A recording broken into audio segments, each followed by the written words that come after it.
Hello,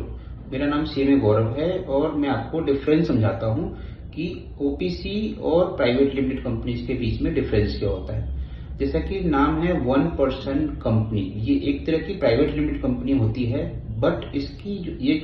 ये थोड़ा सा डिफरेंट मैट रखता है आपके प्राइवेट लिमिटेड कंपनी से। ठीक है, जब आप नॉर्मल प्राइवेट लिमिटेड कंपनी बनाते हैं तो उसके अंदर एटलीस्ट 2% की रिक्वायरमेंट होती है, लेकिन अगर आप ओपीसी बनाना चाहते हो तो 1% से भी आप एक कंपनी को इनकॉर्पोरेट कर सकते हैं। जो ऑनर्स की बात करें तो private limited company, normal private limited companies के अंदर में एटलीस्ट 2 शेयर होल्डर होने चाहिए, यानी कि कंपनी के 2 ऑनर होते हैं। ठीक है, लेकिन ओपीसी की बात करें तो ओपीसी में सिंगल ऑनर होता है और सारे शेयर्स कंपनीज के जो होते हैं वो सिंगल ऑनर के पास रहते हैं। ठीक है, अगर आप बात करें डायरेक्टर्स की, ठीक है, तो प्राइवेट लिमिटेड कंपनी नॉर्मल जो बनाते हैं उसके अंदर एटलीस्ट 2 डायरेक्टर्स की रिक्वायरमेंट होती है, लेकिन ओपीसी कंपनी में 1 डायरेक्टर हो सकते हैं। ठीक है, अगर आप बात करें अदर एडवांटेज की या फिर अदर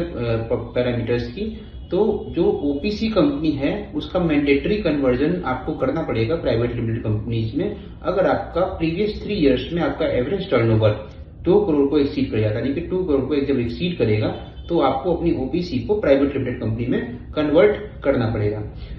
नेक्स्ट चीज है ओपीसी जो होती है, ओपीसी के अंदर एक नॉमिनी का कॉन्सेप्ट होता है। जो ऑनर है, ओपीसी के जो ऑनर है उनको कुछ भी होता है, ठीक है, अगर वो उनकी डेथ हो जाती है या वो इन कैपेसिटी हो जाती है उनकी बिजनेस को रन करने की, तो उस केस में जो उनका नॉमिनी होगा वो कंपनी का ऑनर बन जाता है। ठीक है, बट प्राइवेट लिमिटेड कंपनी में हमारे 2 शेयर होल्डर होते हैं, तो अगर हमारा कोई भी पार्टनर शेयर होल्डर इनकैपेबल या डेथ होता है तो उस केस में उनके शेयर्स को आप ट्रांसफर कर सकते हो किसी एक्स पर्सन को जो उनका इनहेरेंट होता है। ठीक है, तो ये जो डिफरेंसेस हैं वो ओपीसी और नॉर्मल प्राइवेट लिमिटेड कंपनीज के बीच में होती है।